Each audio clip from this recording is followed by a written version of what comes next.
মহাবিদ্রোহী রণক্লান্ত, আমি সেই দিন হব শান্ত, যবে উৎপীড়িতের ক্রন্দন রোল আকাশে বাতাসে ধ্বনিবে না। এই কথা যার, তিনি যে কোনো অন্যায়ের বিরুদ্ধে সবসময় সোচ্চার হয়ে উঠেছেন। সে সামাজিক কোনো বৈষম্য হোক, ধনী দরিদ্রের ভেদাভেদ হোক, বা ইংরেজ অপশাসন হোক।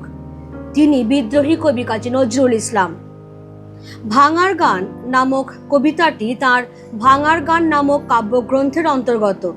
1924 সালে এই কাব্যগ্রন্থটি প্রকাশিত হয় এবং প্রকাশিত হবার কয়েক মাস পরেই ব্রিটিশ সরকার এটিকে ব্যান করে দেয়, নিষিদ্ধ ঘোষিত হয়, কারণ সেখানে ব্রিটিশ বিরোধী প্ররোচনামূলক কথাবার্তা থাকার দরুন। যে সময়ে ভাঙার গান কবিতাটি লেখা হচ্ছে, সেই সময়ে আমাদের ভারতবর্ষ ছিল ব্রিটিশ সরকারের পদানত।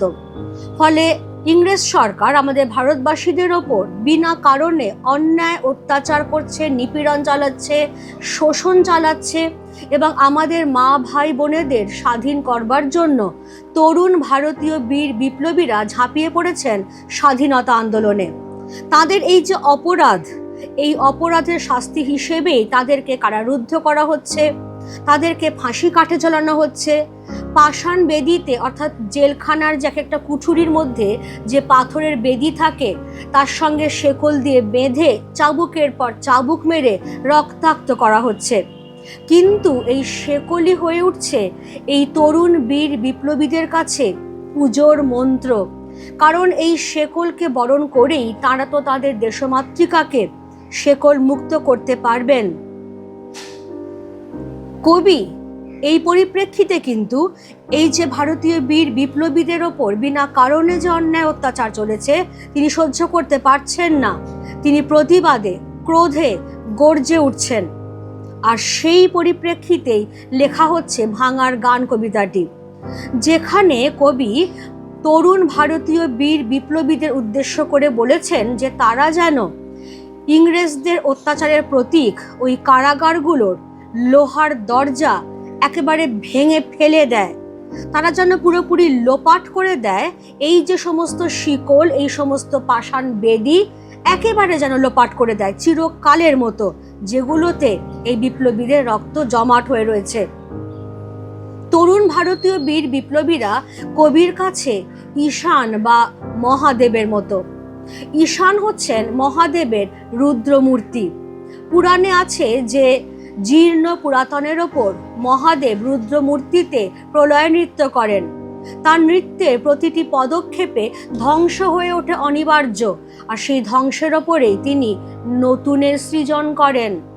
কবি এখানে তরুণ ভারতীয় বীর বিপ্লবীদের তরুণ ঈশান রূপে অভিহিত করে বলেছেন যে তারাও যেন এইরকম রুদ্র ভৈরবের মূর্তিতে আজকে ভারতবর্ষের বুকে আবির্ভূত হোক এবং ইংরেজ সরকারের অত্যাচারের প্রতীক ওই কারাগারগুলো, তার লোহার কপাটগুলো ভেঙে চুরে ধ্বংস করে দিক। তারা যেন প্রলয় বিষাণ বাজাক। বিষাণ অর্থাৎ শিঙা, যুদ্ধের আগে, যুদ্ধ শুরুর আগে যা বাজানো হয়, সেই রকম যেন প্রলয় রূপ বিষাণ বাজিয়ে তারা যেন প্রাচীর প্রাচীর ধ্বংস করে দেয়, ধ্বংসের পতাকা উড়িয়ে দেয়। তাতে প্রাচীর প্রাচীর কথাটা মানে কি? দুবার প্রাচীর কথাটা এলো কেন? একটা প্রাচীর হচ্ছে প্রাচ্য দেশ অর্থাৎ ভারতবর্ষ, আর একটা প্রাচীর হচ্ছে ইংরেজদের কারাগারের চারদিকে যে উঁচু উঁচু পাঁচিলগুলো দেওয়া রয়েছে। কবি এখানে ভারতীয় তরুণ বীর বিপ্লবীদের ঈশান রূপে অর্থাৎ প্রলয়ঙ্কর শিবের মূর্তিতে আবির্ভূত হতে বলছেন এবং তারা যেন ইংরেজদের কারাগারের ওই পাঁচিলগুলো ধ্বংস করে দেয়, ধ্বংসের পতাকা উড়িয়ে দেয়। সেখানে গাজনের বাজনা বাজাক তারা। চৈত্র মাসের সংক্রান্তিতে শিবের পুজো হয়, যা গাজন নামে পরিচিত। এই গাজন উৎসবে ঢাক, ঢোল, বাঁশি, কাশি ইত্যাদি নানা বাদ্যযন্ত্র বাজিয়ে প্রলয়ের দেবতা রুদ্রের বন্দনা করা হয়। কবি এখানে দেশের তরুণ বীর বিপ্লবীদের রুদ্রদেব রূপে কল্পনা করেছেন এবং চেয়েছেন তারা যেন গাজনের বাজনা বাজিয়ে এই ভয়ঙ্কর শিবের মূর্তিতে আবির্ভূত হয়ে ইংরেজদের অত্যাচারের প্রতীক ওই কারাগারগুলো ভেঙে গুঁড়িয়ে দেয়। ইংরেজরা যখন আমাদের দেশে শাসন ব্যবস্থা কায়েম করেছে, তখন তারা নিজেদেরকে মালিক, রাজা রূপে অভিহিত করেছে, এবং এই নেটিভ ইন্ডিয়ানস অর্থাৎ এই পরাধীন ভারতীয়রা হচ্ছে তাদের প্রজা, দাসানুদাস। কিন্তু কবি বলছেন কেউ মালিক বা রাজা নয়, কেউ প্রজাও নয়, স্বাধীনতার সুখ ভোগ করবার অধিকার প্রত্যেকেরই আছে। এই অবস্থায় কবির প্রশ্ন, কে দেয় সাজা মুক্ত স্বাধীন সত্য কেড়ে? অর্থাৎ ইংরেজরা তারা ভারতীয় বীর বিপ্লবীদের কারাগারে বন্দি করে ভাবছে এইভাবে তারা মুক্ত স্বাধীন সত্যকে সাজা দিতে পারবে। একটা কথা বলে রাখা ভালো যে সত্য কোনটা? মানবতার পক্ষে যা অনুকূল তাই সত্য, এবং সত্য সর্বদাই স্বাধীন এবং মুক্ত। সেই সত্যকে কখনোই বন্দি করা যায় না। বিপ্লবীরা সেই সত্য আদর্শের ধারক এবং বাহক। তাদেরকে ইংরেজরা হয়তো দৈহিকভাবে কারারুদ্ধ করতে পারে, কিন্তু তাদের বিপ্লবী চেতনা, তাদের বিপ্লবের যে আদর্শ, যেটা সর্বদাই সত্য, সেইটাকে কিন্তু কারারুদ্ধ করা যাবে না। যেমন ভগবানকে কখনো ফাঁসির দড়ি পরানো যায় না। ভগবান অজর, অমর, তিনি মৃত্যুঞ্জয়ী। ভারতীয় বীর বিপ্লবীরাও এইরকম ভগবানের মতোই মৃত্যুঞ্জয়ী। তারা হয়তো ফাঁসির দড়িতে ঝুলছেন, তারা হয়তো মৃত্যুদণ্ডে দণ্ডিত হচ্ছেন, কিন্তু তাদের মারা যাওয়ার সঙ্গে সঙ্গে তাদের আদর্শ কিন্তু মারা যাচ্ছে না। সেই আদর্শটা কিন্তু চিরজীবিত হয়ে থাকছে। তাহলে বিপ্লবীরাও ভগবানের মতোই মৃত্যুঞ্জয়ী। কবির এখানে আবার ভীষণ হাসি পাচ্ছে যে ভগবানের মতো যে মৃত্যুঞ্জয়ী বিপ্লবীরা, তাদেরকে ফাঁসি পড়াবে ইংরেজরা। এই রকম সর্বনাশা, এই রকম হীন তথ্য ইংরেজদের শেখালো কে? কারণ যেটা আমি একটু আগেই বললাম যে বিপ্লবীদের হয়তো ফাঁসির দড়িতে ঝোলানো যায়, ফাঁসি কাঠে ঝুলিয়ে সাজা দেওয়া যায়, কিন্তু তারা ভগবানের মতোই অমর, তাদের বিপ্লবী আদর্শটা অমর। এক বিপ্লবী হয়তো মারা গেলেন, কিন্তু তার বিপ্লবের আদর্শটা চিরকাল বেঁচে রইল মানুষের মনে। তারা ভগবানের মতোই মৃত্যুঞ্জয়ী বীর। আর সেই বীরেদের কবি এবার বলছেন যে তারা যেন খ্যাপা ভোলানাথের প্রলয় দোলার মতোই হ্যাঁচকা টান মেরে ইংরেজদের কারাগারের গরাদগুলোকে যেন একদম ভেঙে গুঁড়িয়ে দেয়। ইংরেজদের কারাগার, যে কোনো জেলখানায় গেলে তুমি দেখতে পাবে যে এক একটা সেলের যে দরজাগুলো থাকে সেখানে লোহার গরাদগুলো থাকে। এখানে সেগুলোকে বলা হচ্ছে গারদ। তাহলে কবি আবার কিন্তু এখানে খ্যাপা ভোলানাথ বা রুদ্র শিবের কল্পনা করেছেন। তরুণ বীর বিপ্লবীরা যেন খ্যাপা ভোলানাথের প্রলয় দোলার মতোই হ্যাঁচকা টান দিয়ে ইংরেজদের কারাগারের গরাদগুলোকে যেন টেনে উপড়ে ফেলে দেয়। তারা যেন আজকে হৈদরি হাঁক হাঁকে। হযরত মোহাম্মদের খুড়তুতো ভাই তথা জামাতা ছিলেন হায়দার।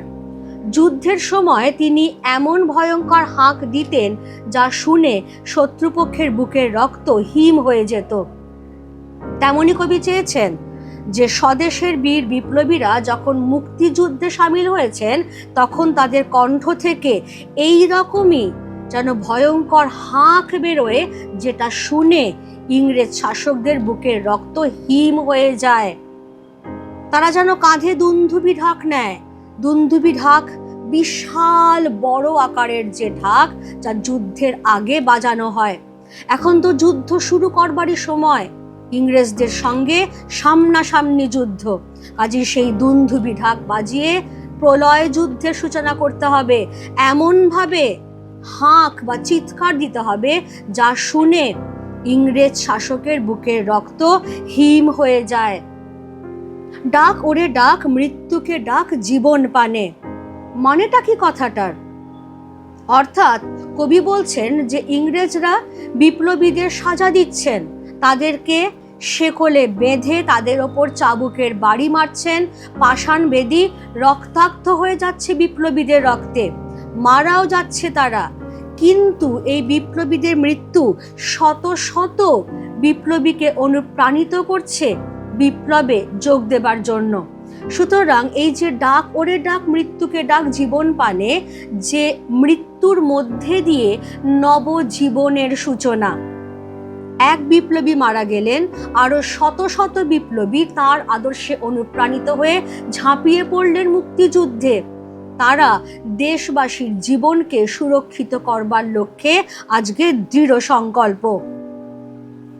এই রকম অবস্থায় যখন প্রলয়ঙ্কর যুদ্ধ বেঁধে গেছে, যখন কালবৈশাখী ঝড়ের মতো চারদিকে একটা তাণ্ডব চলেছে, তখন কবি বলছেন বিপ্লবীরা যেন হাত পা গুটিয়ে বৃথা সময় নষ্ট না করেন, তারাও যেন সকলে মিলে এই প্রলয় যুদ্ধে সামিল হন এবং এই যে ইংরেজদের ভয়ঙ্কর ভীম যে কারাগার, তার ভিত্তি শুদ্ধ যেন নাড়িয়ে দেন, পদাঘাত করে যেন ওই তালা, ইংরেজদের কারাগারে ঝোলানো যে বড় বড় তালা, লাথি মেরে যেন ভেঙে ফেলা হয়।